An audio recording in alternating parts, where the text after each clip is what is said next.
आपका बजट आ गया, आपने भाषण सुन लिया होगा, कई बातें समझ में आ गई होंगी। किसके लिए क्या है थोड़ा विस्तार से समझना होता है। इसके लिए आपने देखा कि किस तरीके से वित्त मंत्री खुद एक प्रेस कॉन्फ्रेंस कर रही हैं, कई सवाल पूछे जा रहे हैं, उनकी पूरी टीम उनके साथ मौजूद है और फिर वो बता रहे हैं एक एक करके कि इनके क्या मायने हैं। आज यहाँ पर हम भी कोशिश कर रहे हैं कि बहुत आसान भाषा में इसको आपके सामने रख पाएं और इससे किसको क्या मिला क्या नहीं मिला। कई राजनीतिक प्रतिक्रियाएं तो आपने सुनी, इसका एक आधार भी समझिए और ये भी समझिए कि ज़मीनी तौर पर इस बजट के मायने क्या हैं, जिसमें हमारी मदद कर रही हैं डॉक्टर नंदिनी दत्ता जो कि प्रोफेसर हैं इकोनॉमिक्स की दिल्ली यूनिवर्सिटी में, प्रकाश चावला जी इकोनॉमिक जर्नलिस्ट हैं, आकाश जिंदल जी अर्थशास्त्री हैं, Mohit Sharma ji GST and tax के एक्सपर्ट हैं, दिलीप भट्ट साहब जो कि इंडस्ट्री एक्सपर्ट हैं, वो भी हमारे साथ लगातार बने हुए हैं। अपने इन मेहमानों से हमारी बातचीत लगातार जारी है। अब आगे बढ़ें उससे पहले प्रोफेसर नंदिनी दत्ता से मैं ये ज़रूर जानना चाहूँगा कि आज का जो बजट आया उसमें हम बहुत बातें कही जा रही थी। मैंने जितने सेगमेंट्स में मैम अलग अलग बातें की उसमें सबसे ज़्यादा फोकस था महिलाओं पर, युवाओं पर, किसानों पर। तो मैं किसानों पर तो आऊँगा, वो बहुत डिटेल में बात करने वाला विषय हो जाएगा। युवाओं की बात कुछ हद तक हमने की है। महिलाओं, आप खुद एक महिला हैं, महिलाओं के लिहाज से यहाँ पर क्या दिखाई देता है? मैं थोड़ा ढूंढ नहीं पाया या मुझे बहुत स्पष्टता से समझ नहीं आया। बाकी मेहमानों से भी पूछूंगा लेकिन आप पहले बताएं। महिलाओं के बारे में कुछ खास था ही नहीं। वो बोला गया था शुरू में कि महिला के लिए, और एक जगह पे जहाँ अर्बनाइजेशन पे ध्यान दिया तो उन्होंने कहा कि आग्रह करेंगे कि सारे स्टेट अपना स्टैम्प ड्यूटी कम कर ले और उसमें महिलाओं को स्टैम्प ड्यूटी में छूट दिया जाए। लेकिन लेबर फोर्स पार्टिसिपेशन रेट जो कि महिलाओं का लगातार कम होता जा रहा है, उनको किस तरह से लेके आना है, किस तरह से उनकी डिस्किलिंग हो रही है, या इस कारण से जहाँ एम्प्लॉयमेंट मिल ही नहीं रहा है तो जेंडर्ड एम्प्लॉयमेंट तो हो ही नहीं रही है, वॉलंटरीली हो सकता है कि लड़कियों बैठ जा रहा है, जबकि पहले इसके ठीक पहले 2011 से लेके 14-15 तक देखा गया था कि female participation rate had gone up and it has steadily declined. और मुझे तो कहीं ये नहीं लगा, बल्कि मुझे पूरा इसमें किसान और महिलाओं के लिए कोई खास विशेष बातें नहीं है। युवाओं के लिए भी वो अप्रेंटिसशिप को छोड़ के ये कहना कि जो जो वैकेंसीज है उसको हम रिलीज़ करेंगे, पारदर्शिता लाएंगे, जिस तरह से एंट्रेंस एग्ज़ाम्स के स्कैम हो रहा है, जिस तरह से रिक्रूटमेंट स्कैम्स होती जा रही है, उनके लिए हम दुरुस्त करेंगे, कहीं वो सब बातें नहीं हैं। आई मीन अभी एयर इंडिया का लोडर जॉब के लिए पीएचडी के पढ़े हुए लोग जाके हंगामा किए बॉम्बे में, तो आप समझ सकते हो कि हालत बहुत ही ख़राब है। इसको रियलाइज़ करना और इसके लिए करना सिर्फ अप्रेंटिसशिप से नहीं होगा। स्किल डेवलपमेंट के लिए जो फंड की बात कही गई, तो स्किल डेवलपमेंट आज नया सिरे से कहा गया कि नए तरीके से एम्प्लॉयबिलिटी देंगे। नेशनल स्किल डेवलपमेंट फंड पहले भी इन्होंने किया और नेशनल स्किल डेवलपमेंट के तहत तमाम तरह के स्किलिंग हो रही थी, पर उनकी कोई फॉलो अप नहीं है। वो जो लोग उसके बेनिफिट लिए हैं उसमें प्लेसमेंट कितनी हुई है, कोई ये आज एक नया स्किल डेवलपमेंट अब सिर्फ स्किलिंग करके अगर हम छोड़ देंगे और जॉब क्रिएशन पे हम ध्यान नहीं देंगे, और जॉब क्रिएशन तभी होगी प्राइवेट सेक्टर के तरफ से, वो तभी होगी जब डिमांड रहेगा।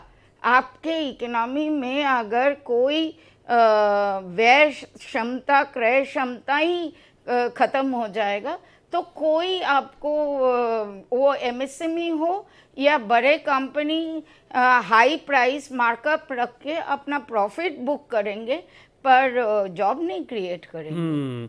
बहुत सारे सवाल मेरे मन में आ रहे हैं, लेकिन देखिए अब पैनल बड़ा है और प्रकाश चावला जी जैसे सीनियर जर्नलिस्ट बैठे हैं, दिलीप जी भी निश्चित तौर पर इस पर कुछ कहना चाह रहे होंगे। लेकिन प्रकाश जी, सबसे पहले आप मुझे बताएं कि इसमें युवाओं महिलाओं इनको स्पेसिफाई करके कैसे रखें, क्योंकि बड़ा ये एक शोर रहा, ये एक अपेक्षा भी रही, एक ऐसा इंप्रेशन भी आता है, लेकिन माइन्यूटली ढूंढना पड़ेगा कि युवा और महिलाएं ये कहाँ हैं बजट में। जैसे आपने कहा, माननीय हमारी इकोनॉमिस्ट नंदिता जी ने कहा कि यूथ को के लिए ये जो इंटर्नशिप स्कीम है, इसके अलावा लंबा चौड़ा नहीं है। थोड़ा इसमें अगर ऐड करना चाहें तो ये जो MSME का थोड़ा है, इफ यू, बिकॉज वो भी तो यूथ ही चलाते हैं। लेकिन इस कंट्री में अब आप इकोनॉमिक सर्वे और बजट में गैप देखिए, क्या गैप है। Professor Nandini will agree with me because she has gone through this economic survey. उसमें उन्होंने साफ तौर पे कहा है कि सालाना 78.5 लाख जॉब्स जो है वो बनानी पड़ेंगी, हमको निकालनी पड़ेंगी सालाना, which is almost equal to, मतलब एटलीस्ट 1 करोड़ जॉब अगर हम सालाना कहें, जो एक पॉलिटिकल स्लोगन रह चुका है, तो उसके आसपास है जो इकोनॉमिक सर्वे ने कल कहा है।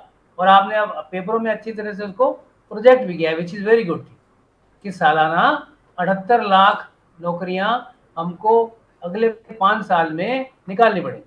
तो लेकिन अगर आप बजट का वो देखें तो ये कितना बता रहे हैं, almost not even half of it जो बजट में फिगर दी हुई। तो गैप तो वहीं पे आ जाता है।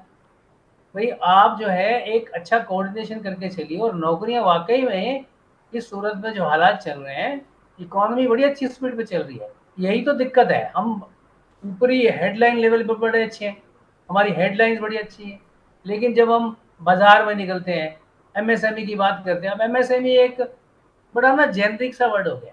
कौन है MSME? आपका ठेली वाला भी MSME है, आपका नेबरहुड जो ग्रोसरी स्टोर भी MSME है। उसको मार कौन रहा है आज की डेट में? Credit availability is only one part of it. कौन मार रहा है? बड़े बड़े इंडस्ट्री ड्रिवन MNCs जो ई-कॉमर्स चला रही हैं, मार रहे हैं। आप उनके लिए कोई पॉलिसी नहीं है, कोई रेगुलेटरी एनवायरनमेंट नहीं है, कोई रेगुलेटरी फ्रेमवर्क नहीं है, फ्री फॉर ऑल चल रहा है। बट सर वो एक इंडस्ट्री की शक्ल भी तो देते हैं इसको। ये जो अनऑर्गेनाइज सेक्टर था, इसको ऑर्गेनाइज करना भी एक बड़ी चैलेंज हमेशा से रहा है। तो आप उनको, ये जो हमारा ग्रोसरी स्टोर है उस पे, बाकी जो जैसे आपका हार्डवेयर वाला है, ग्रोसरी स्टोर वाला है नेबरहुड में, उसको ऑन बोर्ड लाइए ना। किसने रोका है? टेक्नोलॉजी प्लेटफॉर्म, हम स्टार्टअप की बात करते हैं, ये सब बात करते हैं, उनको लाइए, वो इंसेंटिवाइज स्टार्टअप, भाई इनको ऑन बोर्ड लाओ, इनकी भी सेल बढ़ाइए, इनको भी, वो भी जुड़ेंगे, क्यों नहीं जुड़ेंगे? तो ये सारा एक इंटर्नशिप वाला अच्छा स्कीम है, लेकिन इंटर्नशिप को और आगे बढ़ना पड़ेगा। मुझे लगता है दिलीप जी के पास इस पर काफ़ी कुछ होगा, इंडस्ट्री के आदमी है। लेकिन उससे पहले मोहित जी बड़ी देर से चर्चा को सुन रहे हैं। मोहित जी, आप कुछ ऐड करना चाहें खासतौर पर युवाओं के लिहाज से, क्योंकि आप बहुत अलग अलग सेगमेंट्स को देखते हैं, आप इंडस्ट्रीज़ को भी देखते हैं, तो आप इंडिविजुअल्स को भी देखते हैं, आप उन लोगों को भी देखते हैं जिनको ये नियो मीडियम क्लास का, ये भी समझूंगा मैं थोड़ा सा, ये बड़ा नया वर्ड है। तो आप मुझे बताइए कि इसमें युवाओं को हम कैसे एड्रेस करें, या आपको कहीं युवा दिखाई देते हैं? मैं दिलीप जी के पास जाऊं उससे पहले। जरूर, अगर देखा जाए तो स्टार्टअप की परेशानी क्या होती थी, कैपिटल फंडिंग। उनको सरकार ने पूरा इसमें देखा, मुद्रा योजना के 10 लाख को बढ़ाकर 20 लाख लोन पास करने के लिए हिदायतें दे दी, बैंकर को दे जाएंगे इसके अंदर। तो मुद्रा योजना को जो सक्षम रहे हैं लास्ट में अपनी EMI को पे आउट देने के लिए, उन्हीं को 20 लाख तक का लोन इजीली मिल जाएगा बिना किसी हर्डल के। तो ये एक युवाओं के लिए एक अच्छा मैसेज दिया है इस बजट के अंदर। जी दिलीप जी, आपसे मैं थोड़ा डिटेल में इसको समझूंगा। और एक ऐसा लगा कि इस पूरे पैनल पर डॉक्टर नंदिता हैं जिनकी थोड़ी शिकायतें हैं या उनको कुछ कमी दिखाई दी। एक और व्यक्ति हैं जिनको कमी दिखाई दी है, निराशाजनक लगा, उनको भी सुनवा देता हूं ताकि आप फिर विस्तार से बात रखें। वो है कांग्रेस अध्यक्ष मल्लिकार्जुन खड़गे, और उन्होंने क्या कुछ कहा, इस बजट को कैसे निराशाजनक बताया है, वो जरा सुनते हैं। खड़गे ने कहा है कि अपने सिंहासन को बचाने के लिए बजट लाया गया है, सुनिए। ये बजट पहला तो बहुत निराशाजनक बजट है। दूसरा, ये अपना सिंहासन बचाने के लिए ये बजट किया गया है। फर्टिलाइजर और दूसरे पेस्टिसाइड, इसके लिए कुछ सब्सिडी भी मिलेगा। ये सारी चीजें हमने एक्सपेक्ट किया था, वो भी इसमें नहीं है। और इतने हादसे रेलवे में हो रहे हैं, वो रेलवे का तो ऐसा हो गया है, ना इधर का ना उधर का।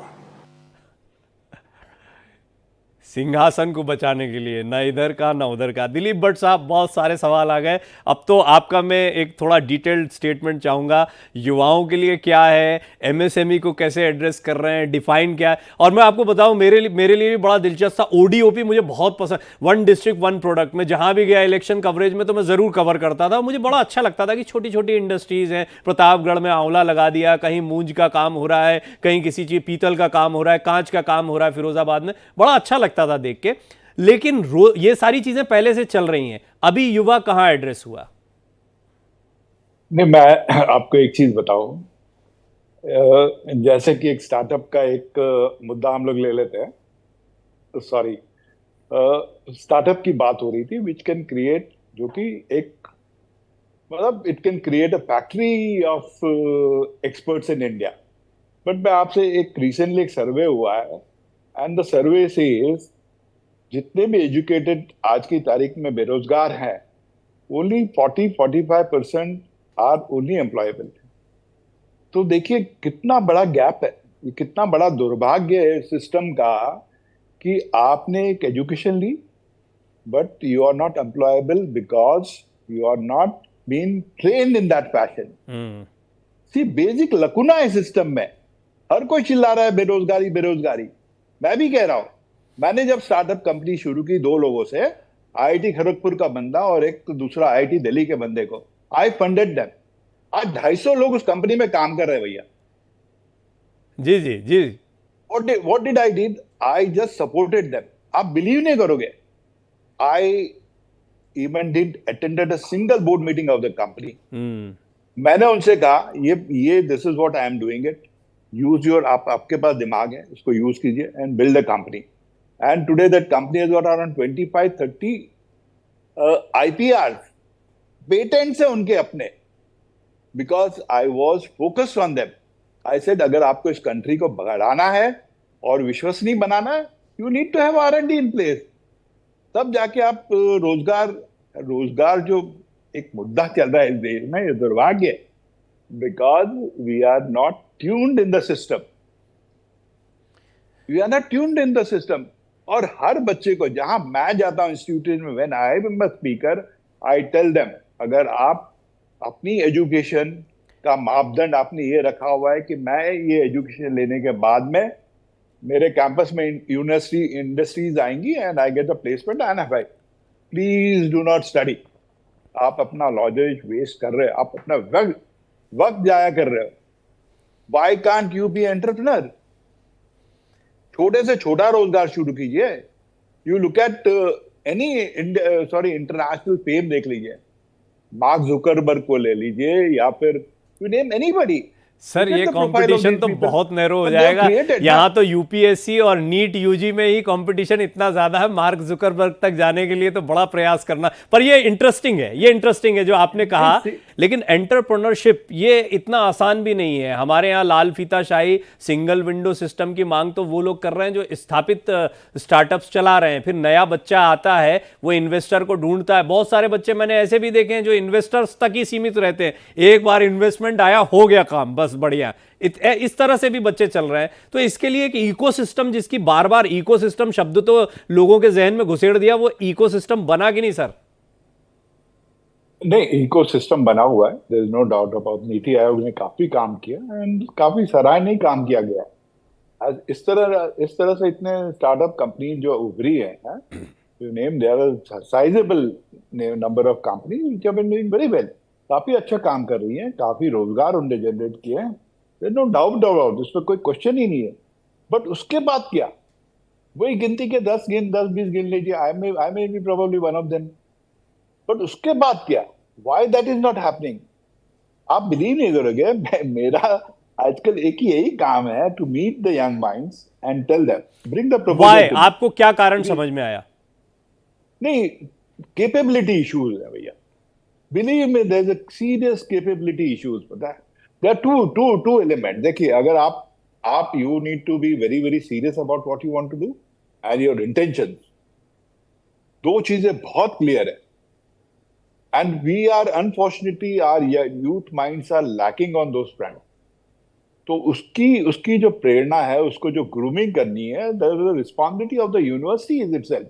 आज अगर आईआईटी बच्चे they are not able to find this year jobs, 6 lakh 8 lakh 10 lakh पे जा रहे हैं, what is the cause? It is not the रोजगार,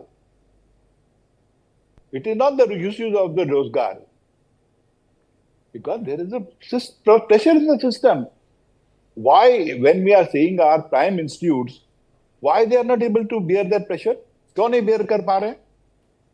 अगर आप so called आपके नाम की IIMs है, IITs है, NITs है, IISEs है, why there is external pressure across the globe and you succumb? आप क्यों टूट जाते हो? It should not happen. मेरा क्वेश्चन अपने आप से हर वक्त यही रहता है। आइडिया सर, मैंने जिन स्टार्टअप्स को खत्म होते देखा या परेशान होते देखा, वो फंडिंग तो एक इशू है, उनका आइडिया और उसको फिर आगे चलाना, उसको लेकर बहुत सारी चुनौतियां वो व्यवहारिक तौर पर बताते हैं। सिंगल विंडो जिसकी मांग बड़े उद्योग भी करते हैं, सिर्फ स्टार्टअप्स नहीं करते हैं, इतना आसान भी नहीं रहता, ऐसा कई स्टार्टअप्स का मानना है जिनसे मैंने बात की। इश्यूज तो देखिए, any process has got its own bottlenecks, but उसका सॉल्यूशन भी है आपके पास में। इट इज नॉट दैट कि सोल्यूशन नहीं है, सॉल्यूशंस भी है, प्रॉब्लम भी है, इश्यूज सॉल्यूशंस भी है। If the problems are there, solutions है, सॉल्यूशन है तो प्रॉब्लम है। It's both ways. मुझे तो लगता है सर, आपके साथ में एक ऐसे बच्चों को एनकरेज करने के लिए भी प्रोग्राम करना चाहिए, उस पर भी विचार करेंगे सर। Please do it. जी आई बी वेरी वेरी जी जी जी। लेकिन आपने प्राइम इंस्टीट्यूट की बात, लव टू सपोर्ट देम। जी जी, डेफिनेटली अभी मुझे ये एक आइडिया क्लिक किया, बहुत जरूरी है ये चीज। up to 2 crore of rupees, I will ensure that we make a funding for them. Ji. But I need the capable 10 people, so that and we are not worried. System में जो लोग पैसे लगा रहे हैं, they are not worried.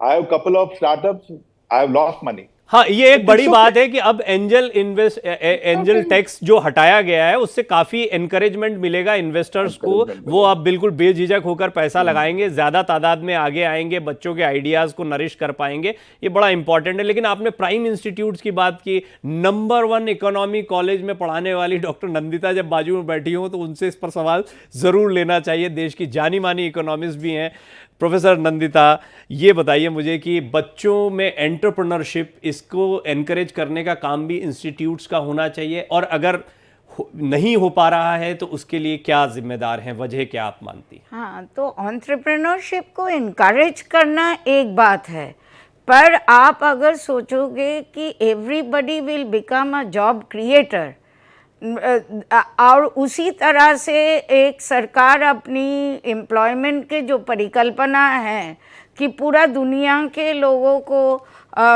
पूरा youth को हम इनोवेटर्स एंड एंटरप्रेन्योर्स बना दे, तो फिर ये तो बड़ी मुश्किल वाली बात है।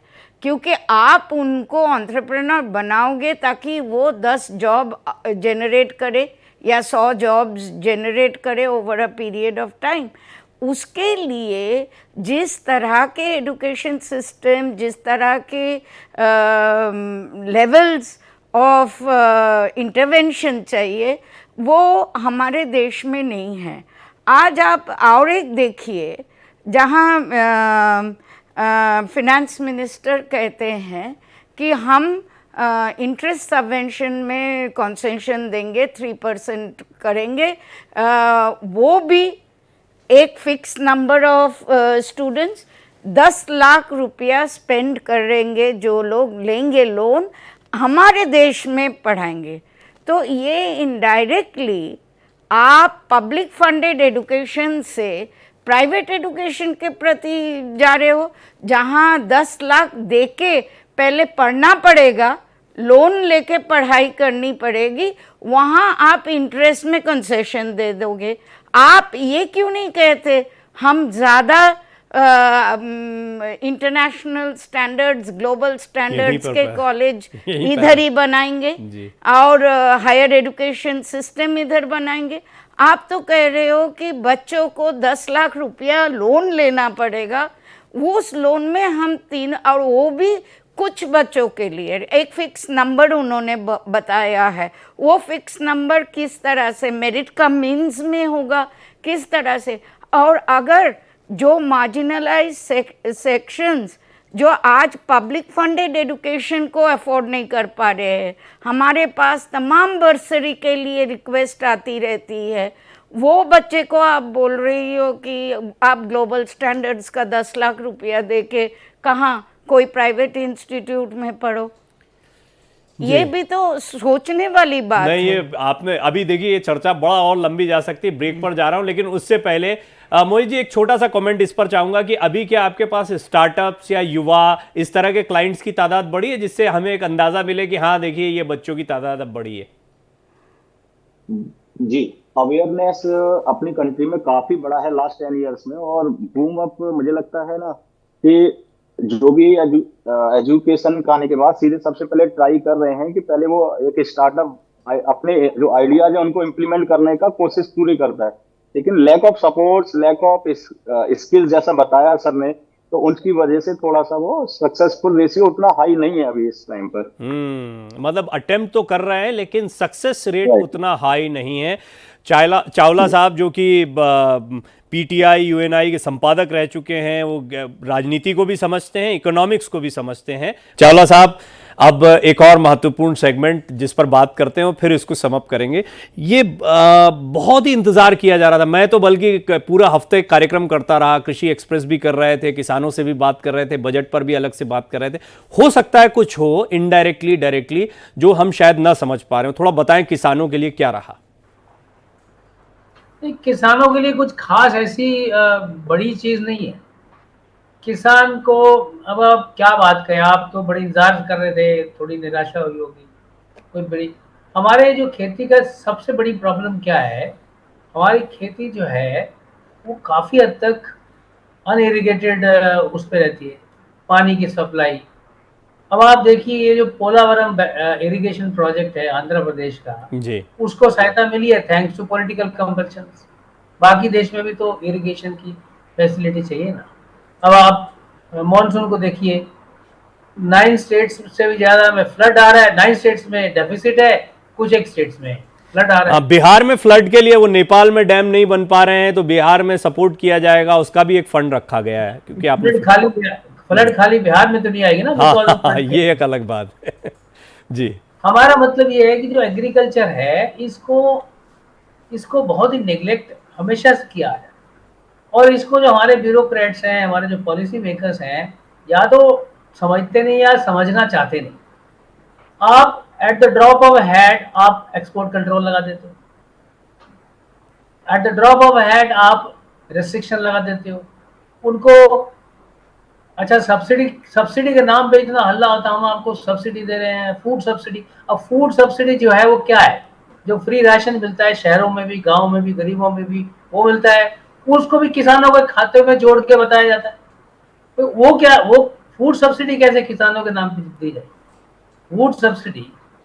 और फिर उसके बाद आपका जो इरिगेशन में इन्वेस्टमेंट है, what is known as investment in agriculture, कहाँ है? अगर आप बजट उठा के देखेंगे, जितनी भी एलोकेशन हुई है उसमें रेवेन्यू एक्सपेंडिचर ही है ज्यादा, है कैपिटल एक्सपेंडिचर है ही नहीं, है तो बहुत नेग्लिजिबल है भाई। जब तक कैपिटल एक्सपेंडिचर, प्रोफेसर नंदिनी जी बताएंगे, जब तक कैपिटल एक्सपेंडिचर नहीं बताएंगे तो उसको क्या करेंगे आप प्रोडक्टिविटी कैसे करें?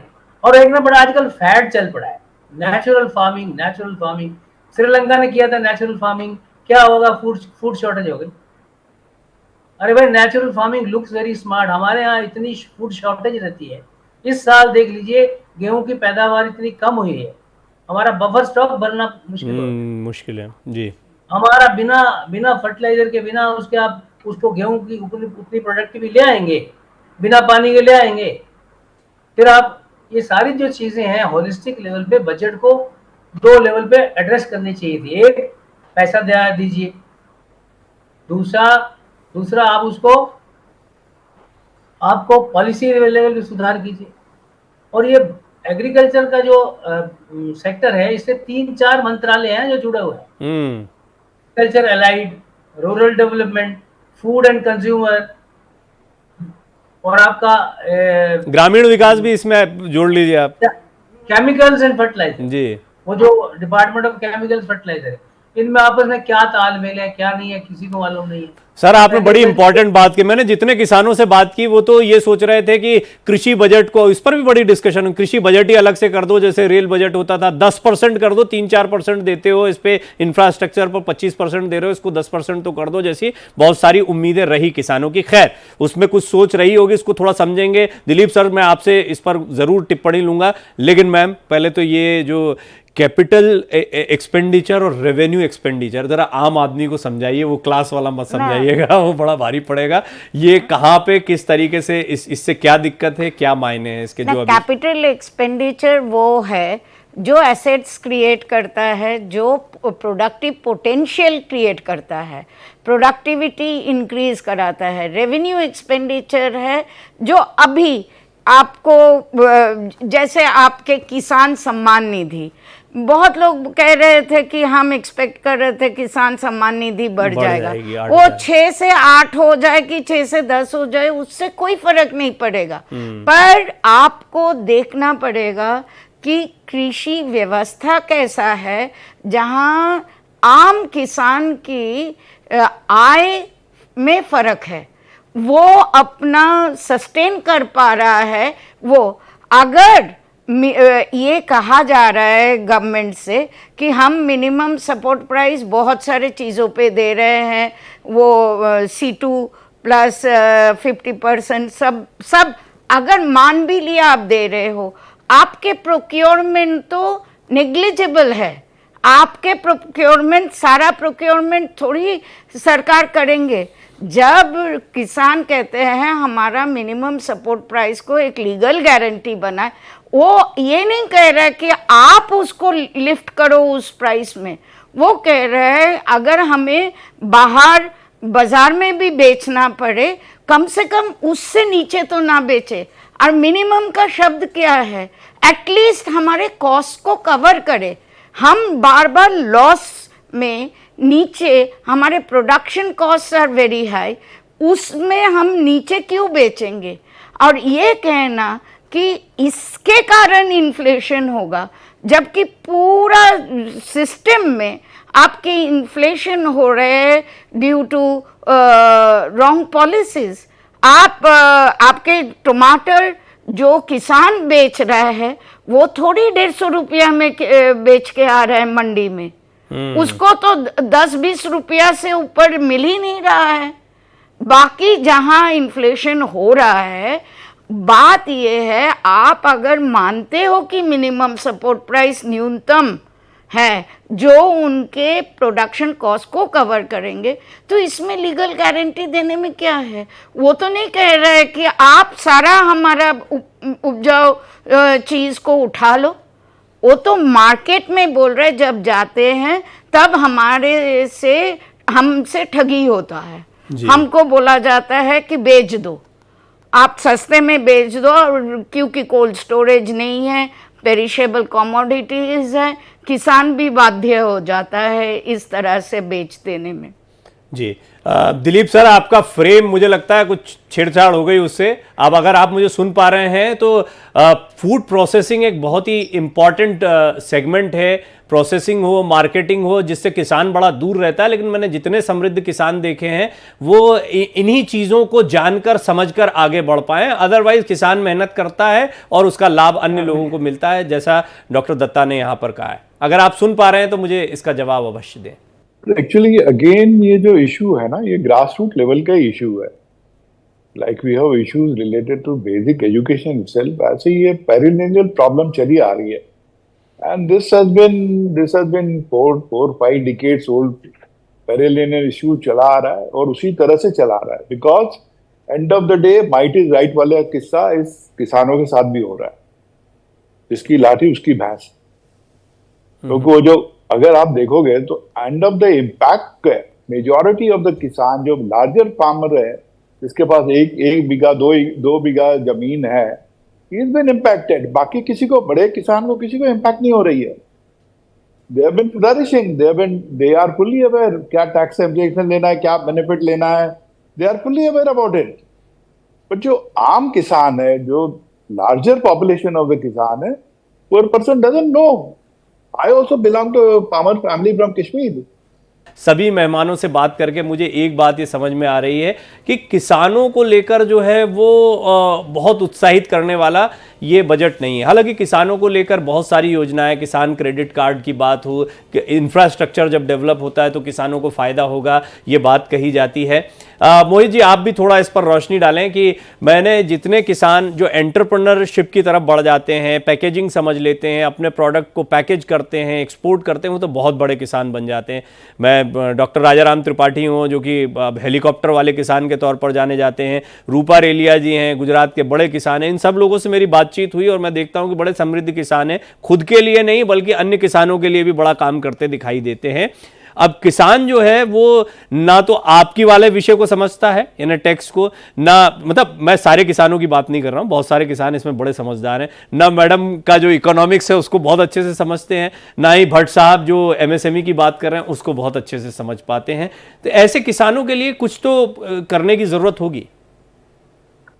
प्रवीण जी, मैं बस इतना ऐड करूंगा, समस्या वही है कि जब तक आप अल्टीमेट कंज्यूमर तक अपना प्रोडक्ट नहीं पहुंचा पाएंगे तो आप जो मुनाफा है वो पूरा आपकी जेब में नहीं जा पाएगा। उसी का लाभ जो है और लोग ले पाते हैं, किसान भाई लोग नहीं ले पाते हैं उसका, क्योंकि वो क्या करते हैं, केवल अपनी स्किल उनके पास है उगाने की, वो अपने प्रोडक्शन करते हैं और जो बिचौलिए हैं उनको थमा देते हैं, जिसका फायदा बिचौलिए लोग उठाते आए हैं और उठाते रहे हैं, उठाते आएंगे, अगर वो नहीं अपने आप को कंज्यूमर तक पहुंचा पाएंगे इस तरह। तो इसके लिए गवर्नमेंट को उनको थोड़ा सा एजुकेट करने की जरूरत है, थोड़ा स्किल डेवलप कराने की जरूरत है, जिससे वो अपने प्रोसेसिंग प्लांट लगा पाए या इस तरीके की जी में। हाँ, ये इम्पोर्टेंट पॉइंट है और मैं दिलीप भट्ट साहब से ये जानना चाह रहा हूँ सर कि आप सर स्क्रीन को छोड़ दीजिएगा, आप दिखते रहेंगे हमको, आप निश्चिंत रहिए आप हमें बहुत अच्छे से दिख रहे हैं। Actually, Russians have been chasing, उनके साथ कोई अपॉइंटमेंट फिक्स थी, तो मैं पोस्टपोनिंग, तो वही बॉदर कर रहे हैं मुझे बार बार। जी मैं बस आपसे ये जानना चाह रहा हूं कि जो प्रोसेसिंग प्लांट्स हैं, स्किल डेवलपमेंट की बात किसानों के लिए कही जाती है, वो और एजुकेट हों, अपने काम को और समृद्ध बना सकें और संपन्न बन सकें, इसके लिए कुछ प्रयास तो हम स्किल डेवलप करेंगे और हम ये कर रहे हैं, ये दोनों में थोड़ा अंतर होता है एक व्यावहारिक रूप से। कुछ किया जाना चाहिए, कुछ किया जा रहा हो तो वो थोड़ा सा बताएं आप। बहुत कुछ किया जा सकता है, जैसे मैं बता रहा था, इट्स अ पेरिनियल इशू। ये एक टर्माइट जैसा, टर्माइट से भी डेंजरस एलिमेंट हमारे सिस्टम में क्रॉप अप हुआ है, एंड यही एक कारण है, ये दुर्भाग्य हमारे देश का। आई रिपीटेडली से, ये देश का दुर्भाग्य है, this is what the termite, and वो दीमक की तरह खोखला कर चुका है। मेरी इस देश के सारे किसानों से नम्र निवेदन है, आप एक कम्युनिटी फार्मिंग कीजिए। आप जिस गांव में हो सारे इकट्ठे होइए, मिलजुल के एक प्रपोजल बनाइए अपने लोकल लेवल पे और उसको एग्जीक्यूट कीजिए। बहुत सारी स्कीम्स अवेलेबल है जहां आप लोन लेके एक अपनी कम्युनिटी फार्मिंग को क्रिएट करके एक बहुत ऊंचे स्तर पे ले जा सकते हो। मैं एक्चुअली पर्सनली भी इसमें कुछ काम कर रहा हूँ, पर्सनल लेवल पे मेरे कुछ कनेक्ट्स हैं व्हिच आई हैव बीन, मेरी पूरी कोशिश। हाँ, मैं अभी जब आपसे कनेक्शन कट गया था तो मैं एक एग्जांपल भी दे रहा था कि राजाराम त्रिपाठी हैं जैसे बस्तर में काली मिर्च का काम किया, सिर्फ अपने लिए नहीं कर रहे हैं, आसपास के 1000 किसानों को जोड़कर फिर कम्युनिटी फार्मिंग की शुरुआत कर दी, फिर पैकेजिंग की शुरुआत कर दी, हेलीकॉप्टर खरीद चुके हैं अपना, हालांकि उसकी आवश्यकता पड़ती है आग बुझाने के लिए, अन्य चीज, बहुत सारी चीजों पर बात हुई। तो किसान ऐसा भी काम कर रहे हैं और ऐसे ही कुछ गुजरात में भी काम कर रहे हैं, महाराष्ट्र में भी कुछ किसानों से जो गोट फार्मिंग पर या फिर कैटल फार्मिंग या अन्य चीजों पर काम कर रहे हैं। बहुत सारे काम हो रहे हैं। आई मस्ट टेल यू, मैं पर्सनली भी फ्रोजन फूड इंडस्ट्री में जा रहा हूँ एंड उसमें मेरे किसानों को अपने साथ जोड़ने की कोशिश कर रहा हूँ कि मतलब फ्रोजन फूड में जैसे मटर हो गए, आपकी बहुत सारी सब्जियां हैं जो वेस्ट हो जाती हैं सीजन में, और उनको उनको उचित दाम नहीं मिलता है, तो मैं उनसे उन सब किसान, जैसे जबलपुर में मटर होती है जी, ह्यूज प्रोडक्शन ऑफ मटर, बेचारे 1 रुपए 2 किलो में। मैं तो चाह रहा हूँ मेरा डिस्कशन वार्तालाप शुरू हो गया उनसे बहुत बेसिक लेवल पे कि भाई आप मेरे साथ जुड़िए एंड हम कलेक्टिवली करेंगे, एंड मुनाफा आपका नुकसान मेरा। That is what the policy I am applying. मैं एक किसान जो रूपा रेलिया जी हैं सूरत के, मेरा प्रॉफिट आपका। रूपा रेलिया जी हैं गुजरात के, एक वो उन्होंने मुझे बताया कि वो खुद एग्जांपल दे रहे थे कि किसान जो है वो नींबू ले जाकर मंडी में बेचता है, तो मैं कहता हूं भाई मुझे ही दे दो। वो 2 रुपए में बेचता है, मैं 10 रुपए में खरीद लेता हूं, स्क्वैश बनाता हूं 600 रुपए में बेचता हूं उसको, इतने गुना फायदा होता है बोले। और ये मैं बताता हूं उनको, उनको कि इतना फायदा हो सकता है। Very true, very true. And बहुत सारा स्कोप है। If this country, the people like us, मैं जितने भी बुद्धिजीवी हैं सबसे नम्र निवेदन करता हूं, आप ईमानदारी से उनके बीच में जाइए, पर्कुलेट द आइडियाज। बहुत शरीफ लोग होते हैं, बहुत ईमानदार होता है हमारे देश का किसान, एंड वो भी चाहता है संपन्न होए, and they are willing, they are reckoning force of this nation. हमें ये हमारे आम नागरिक की जिम्मेदारी है उनको अपने साथ में लेके चले। अब क्लोजिंग कमेंट की तरफ बढ़ते हैं। चावला साहब, सबसे पहले आप मुझे बताएं कि ओवरऑल बजट में को आप कितना नंबर 10 में से देना चाहेंगे, और दूसरा क्यों, मतलब उसको थोड़ा सा एक्सप्लेन भी करें। नंबर देना जरूरी है क्या? वैसे ही बता दें ना, वैसे ही बता दीजिए, चलिए कोई जरूरत नहीं है, टेस्ट तो चल नहीं रहा। तो नंबर ना देके हम ये कहेंगे, ये जो बजट है मैं इसको एक पहली कोशिश सोचूंगा, पहली कोशिश मानता हूँ कोर्स करेक्शन का। वो बड़ा जरूरी था, कम से कम एम्प्लॉयमेंट की तरफ ध्यान तो गया, जो बहुत बड़ा मुद्दा था पीछे। इन इलेक्शन मुद्दे को छोड़ो, वैसे भी तो मुद्दा ही होता है ना, घरों में नौकरियां तो चाहिए ना। तो बहुत एक फर्स्ट पहली कोशिश है कोर्स करेक्शन की, बड़ा जरूरी था। अब इस कोर्स करेक्शन को आगे कैसे ले जाना है, स्किल डेवलपमेंट कैसे करना, इंडस्ट्री का बहुत बड़ा रोल है। इंडस्ट्री भाई साहब अभी तक कोई कंट्रीब्यूट लंबा चौड़ा कर नहीं रही थी। आपको 5,000 रुपए में इंटर्न रखने के लिए तकलीफ हो रही, क्यों भाई? आप कहते हैं स्किल्ड गैप है, अरे भाई वो बंदा फ्रेश आ रहा है, वो आप रखिए 5,000 रुपए दिए, स्किल उसको सिखाइए ना। वो बच्चा है तब सीख के आएगा, कि आप किसी फैक्ट्री में जाएगा तो सीखेगा। उसको लीजिए, क्या ले रहा है आपसे 5,000 रुपए? 5,000 रुपए लीजिए ना, यू जनरेट, आप अपनी स्किल को सरप्लस में कन्वर्ट कीजिए। हल्ला करते हैं, हर सेमिनार में जाइए स्किल गैप। इकोनॉमिक सर्वे भी कह रहा है, अरे भाई कौन भरेगा स्किल गैप? इंडस्ट्री उद्योग भवन में बैठ के हम लोग स्किल गैप भर कर सकते हैं? इंडस्ट्री भरने को तैयार नहीं है, उनको बनाइए। And why this focus only on IIT, बाकी सारे इंस्टीट्यूट्स नहीं है क्या? क्यों आईआईटी की हम लोग पीछे रहते? वही क्रीमी लेयर जो आईआईटी बनाया हुआ, क्यों भाई? मैं तो नहीं गया आईआईटी, मैं भी तो नौकरी ठीक ठाक करिए, क्यों आईआईटी? This entire thing. तो कोर्स करेक्शन, पहला कोशिश course correction, marked by tadka of political compulsions and without big bang announcement. ठीक, ये आपने बहुत अच्छे बैलेंस तरीके से बढ़िया बात को रखा है। अब मुझे मोहित जी आप मुझे बताएं, क्योंकि टैक्स के आप जानकार हैं, टैक्स पर बड़ा आपसे बातचीत होती रही। इस बार टैक्स के लिहाज से भी देखा जाए तो कमोबेश स्टेटस को बना हुआ, हाँ कुछ फर्क है, ऐसा भी नहीं, थोड़ा बहुत फर्क भी आया है, बट ओवरऑल आपको कैसा लगा बजट टैक्सेशन के लिहाज से, या अन्य पूरा ओवरऑल भी अगर आप टिप्पणी करना चाहें तो? मेरी राय में टैक्सेशन के पॉइंट ऑफ व्यू से बहुत अच्छा बजट रहा। हर टैक्स पेयर को कुछ ना कुछ राहत देने के लिए सरकार ने पूरा प्रयास किया है और दिया भी है इस बजट के अंदर। तो टैक्स पेयर के पॉइंट ऑफ व्यू से काफी अच्छा बजट, मैं उसको 10 आउट ऑफ 10 करूंगा, क्योंकि सरकार अपनी इनकम पे भी, जैसा बताया साथी लोगों ने, इनकम का पूरा ख्याल रखना है सरकार को। तो सारे इंसेंटिव एक ही बजट में नहीं दे सकती सरकार, तो नहीं ठीक है, कमाई के बिना खर्चा कैसे होगा। पर मुझे आज ये कैपिटल एक्सपेंडिचर और रेवेन्यू एक्सपेंडिचर जो है चावला सर और फिर डॉक्टर नंदिता से तो फिर समझ में आ ही गया है बहुत आसान भाषा में। तो इसके ये भारी शब्दों का इस्तेमाल आगे भी होता रहेगा शोज में। दिलीप सर, क्योंकि सारी गेंद जो है वो प्राइवेट इंडस्ट्रीज के पाले में गई है, तो मुझे ये बताइए आप कि अब मतलब ये इंटर्नशिप के लिए कुछ पॉलिसी, कुछ कानून, कुछ थोड़ी जोर जबरदस्ती भी जरूरी है, या इंडस्ट्री खुले मन से स्वीकार करेगी? और ओवरऑल आपकी टिप्पणी बजट पर? नहीं, ओवरऑल तो मैं एक ही 2 लाइनों में कहूंगा, government has started batting on a front foot. बड़ी पार्टनरशिप की जरूरत है, both ways, industry, government, academia. आज सबसे बड़ा लकुना सिस्टम में है, देयर इज कोई सामंजस्य नहीं है बिटवीन इंडस्ट्री एंड एकेडमिया। यही आप रेस्ट ऑफ द वर्ल्ड चले जाइए। हमारी मैडम साहिबा इस शो पे, we are very privileged to have her. She can add across the globe, there is a complete proper alignment between the industry and academia. So I wish that happens. So then we will have a battle but like. Gap कहां पर है industry और academics में? Gap आपको कहां लगता है? ये बहुत बड़ी पहल करनी पड़ेगी, एंड सबसे बड़ी पहल है इसमें अहम को अपने अपने घरों में रख के चलना पड़ेगा, इंडस्ट्री को भी और एकेडमिया को भी। तो ये Because इंटर्नशिप आपको इंटर्नशिप वाली पहल अहम- वैसी पहल दिखाई पड़ती है? ये डुएबल है, इसमें कोई दिक्कत नहीं है। It's very very easy. Chawla साहब ने कहा 5,000 रुपए is a very very small peanut.